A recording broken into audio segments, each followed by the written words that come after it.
chilling, platform, but if you do both of them at the same time, you trying to get create our the knowledge up. perfect stew. It's the chemical X to streaming. I have said since switching to multi-streaming, every single person should be multi-streaming. Contracts don't exist anymore except for on Kick, and even that I think is gone.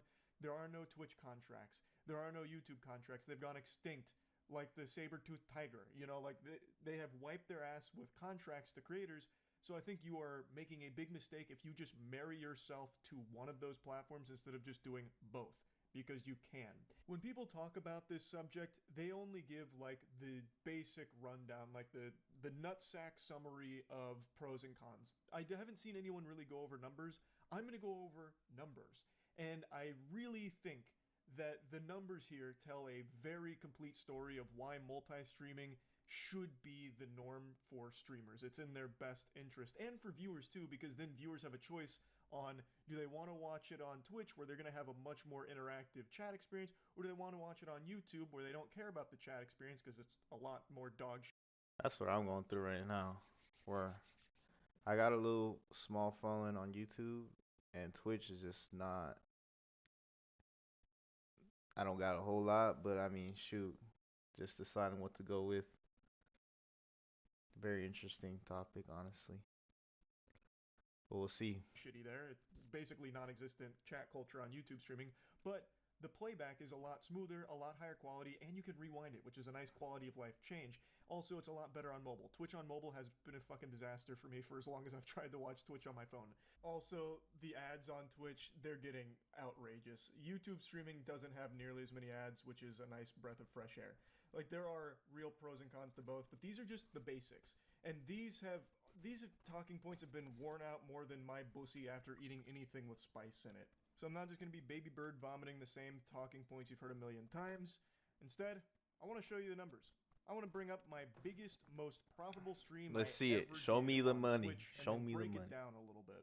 It was in 2022 when Moist Esports won the Rocket League Major, the Spring Major. Still one of the best moments I've ever had streaming. I peaked at $11,000, 75,000 live dude. viewers. It was a very long stream that I did, and it took home $11,000 for that whole stream. Roughly 2,000 subs, but We most stand. of it came through Grinding ads, on that. and most of those subs were primes. Subbing on Twitch is far more common than members joining on YouTube. Membership on YouTube is the equivalent of a Twitch sub, where someone on YouTube pays $1. So like a tier 1 sub on YouTube for my channel is $1. On Twitch the minimum's $5, but it's the same concept. You pay money and it's a subscription basically. And that is so much more common on Twitch. So 2,000 subs on that Twitch stream is more than I've ever got through a YouTube live stream by a large margin. And 11.7K is the most profitable stream I ever had in my entire 7 years on Twitch. I actually streamed on Justin TV before it became Twitch. I used to do like World at War Zombies on there and shit, but then I took like a long hiatus and then came back in like 2016. But this was the biggest. Yeah. What I want to know is how someone grows. How do you grow community on Twitch? Very interesting. I feel like YouTube does a better job at their algorithm where people can just find you. Like Twitch is very, I don't know, I feel like I have to grind it out, and not just grind it out, but post like just advertise on social media. It's the only way I get anyone to see anything. Right now I'm sitting with no viewers because I ain't posted um on Twitch at least. But I mean, it's a good idea. If you guys see this on YouTube, we multi-streaming now, baby. We figuring it out. Stream I've ever done. I then switched to multi-streaming last year. And what I've learned is Twitch is much higher potential to earn money while live than YouTube. And it's because of things like the Twitch Primes, which have become a pretty integral part of the Twitch ecosystem, and ads.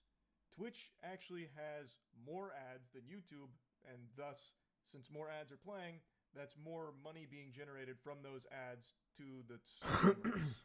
There's so fucking many ads on Twitch. They pump ads out the wazoo, and they are so intrusive.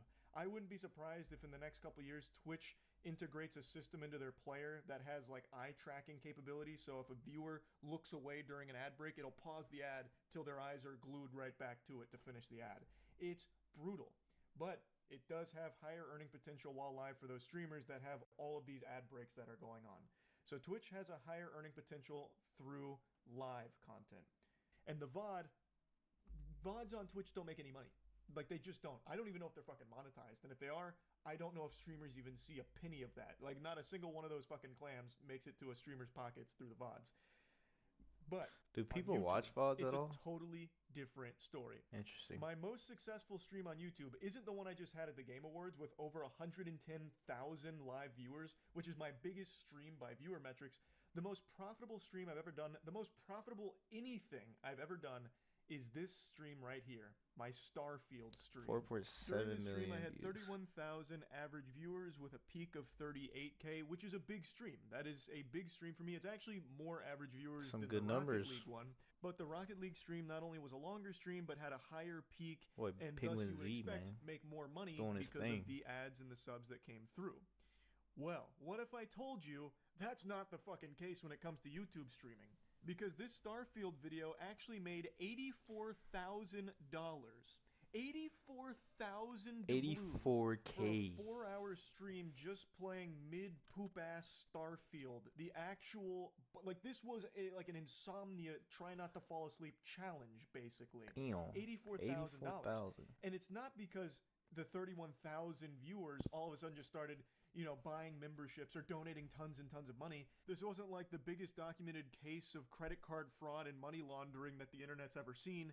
In fact, the live stream itself made 1.6K on ads, and the other $78,000 came from the VOD and the ads that played during a VOD. Now, the membership number. Well, that answers my question. People do watch the VODs.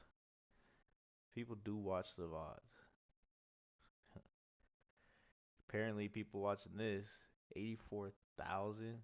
Hey, if you guys see this on YouTube on the VOD, just know we multi-streaming, baby. Let's go. They're the 2.4K. That might have to be a it. lot of those memberships were just from people watching the VOD and then buying a membership, not them doing it while it was live. Also, the supers and gifts, I'm pretty sure that is live. So you can add the 1.6K plus the 1.6K on the supers, so the 1.6K from the live ads plus the super chats. And let's just go ahead and be generous and say, like, the live stream, while it was live, made 4K.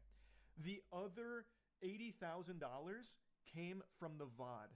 This isn't some, like, rare mutation here, like a fucking X-Men of analytics. This isn't some fringe outlier isolated case. This is the way that YouTube streaming is optimized.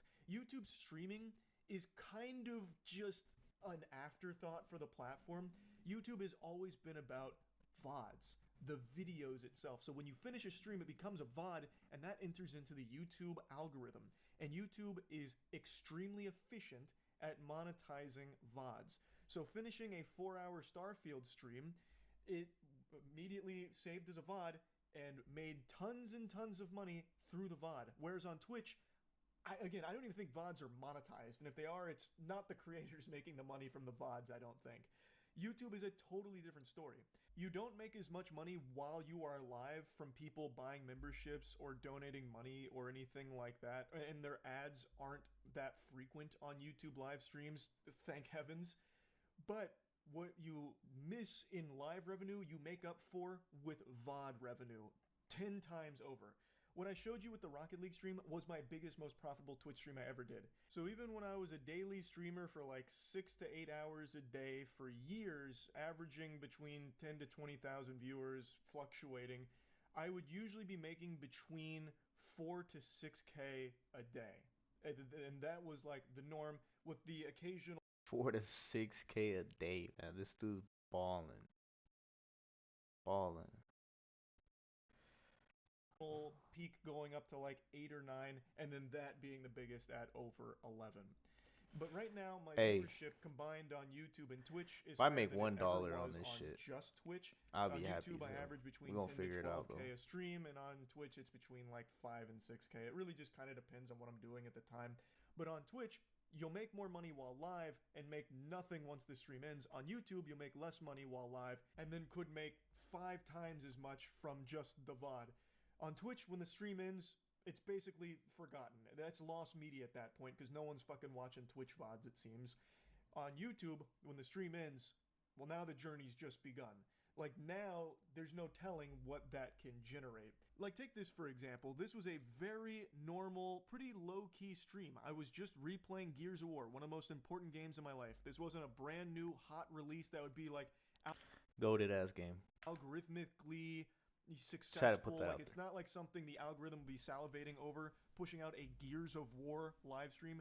Gears of War is older than the hair on your grandma's titty nipple. Like, this is one of those streams where I do just because I really wanted to replay this game. And you can see my average viewers were 10,000, which is normal. That's a pretty normal stream for me on YouTube. But the VOD now has 1.6 million views and has made over $20,000. And of course, I was multi-streaming, so I can pull the Twitch data as well here. This exact same stream made $1.4 thousand on Twitch. The difference is substantial. Now you can see again here in the data, the live revenue, 802 while live here, plus again, memberships and supers aren't really indicative to what was live because some of those could have been from people watching the VOD, and it calculates here post-VOD. But regardless, you can see that the live revenue was less on YouTube than it was Twitch, but the overall revenue is substantially higher on YouTube because of the VODs, which is something Twitch just doesn't really have, which is why I think you should just do both. Your potential to earn while live is much higher on Twitch, but your potential to earn through VODs is astronomically higher on YouTube, so you're really doing yourself a disservice if you don't just do both. And again, it is a positive for viewers too, because they'll be able to choose the platform they want to watch on, as opposed to having to roll their eyes. This guy's spitting facts. He knows what he's doing. And when someone knows what they're doing and you want to do that, you got to listen. Multi-streaming. Here we go, baby. Let's Like, go. oh, my favorite streamer's on YouTube. I hate the fucking chat there, but whatever. I guess I'll watch, or maybe I won't. I really hate YouTube streams, or vice versa. Oh man, my favorite streamer's only on Twitch. He went from YouTube to Twitch, and I just don't like Twitch. I'm not a fan of it, and I guess I'm just not gonna watch him anymore. I'll just wait for the VODs on YouTube when he posts the clips. Like, now they have the option of just being on what platform they want to watch the stream. And there's a lot of streamers that are making the switch to multi-streaming. I just really think this should just be common practice for anyone who streams, because there's no reason not to. There is no exclusive contracts anymore. He's right. They're gone. Poof. They've vanished. And that's great for streamers and viewers alike, honestly. I used to think contracts Hella were windy the outside. future for streams, but that was until I realized just how efficient multi-streaming is from both a streamer and viewer side. There are just endless examples I can give in my time multi-streaming. Like, here's another super normal one with me playing an indie game that I really like called Another Crab's Treasure. Fucking Crab Souls. Absolute banger of a game, but it's not like this stream was doing crazy numbers, right? Like, the movement on this stream wasn't anything, unfathomable. Average 13K viewers, but the VOD now has over 2 million views, and it's made over $30,000. Jesus, and man. to show this same stream what it did on Twitch, the numbers that it put up over there. This goes to show. Why not? Why not take that shot? Why not? Fuck it. You never know. 31K off of VOD is nuts. Someone's yearly salary right there. It did 1.3K during the live stream, and nothing from the VOD. I can go on and on with the crazy numbers that YouTube All 2025, we shooting shots. stream VODs are capable of All putting up. 2025. Like, here's me just playing Liza P. Fucking Pinocchio Souls. 16,000 average viewers, and the VOD has made over $51,000. I just don't think there's a very 51K. I can't wrap my mind around that. We shooting shots. Non-stop. We going. good argument to only streaming on one platform. There is no reason you shouldn't just multi-stream. Your viewers are going to pick the platform they most prefer, and I think that it's nice to at least give them the option of choosing that for themselves too. And again, the potential for the streamer is pretty huge. So yeah, anyway, hopefully this was helpful for anyone out there that's trying to decide what platform they should stream on. I think it should just be both. That's my advice, and to any streamers out there right now that are only streaming on either YouTube or only on Twitch, really think you should just come in the middle and hold hands with both platforms and just You know, like the commercial, Just hold hands and pray God gonna bless you. Please, algorithm guys. It's the only thing you can do. But hey, you gotta shoot your shot. Fuck it. why not both? I really think that it's probably a good idea. I do want to say, though, regardless of what platform you're on, it's a very saturated market, so it's going to take a lot of luck. I've said this since the beginning of time. I'm not Algorithm guys, please. Bless. Bless me.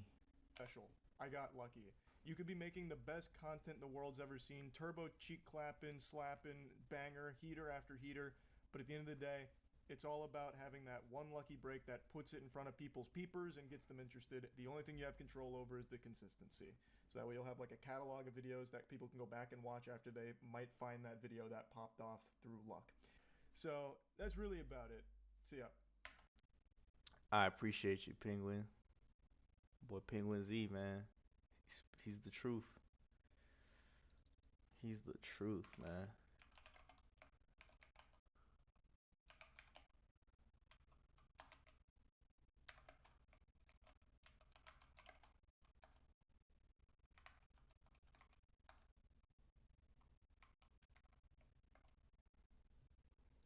He's the truth, man. It's the only way. Only way is to shoot your shot and pray the algorithm guys got you. Fuck it. We shooting shots all 2025. We'll see where it goes. Slow progress is better than no progress. Tell you that. Let's go.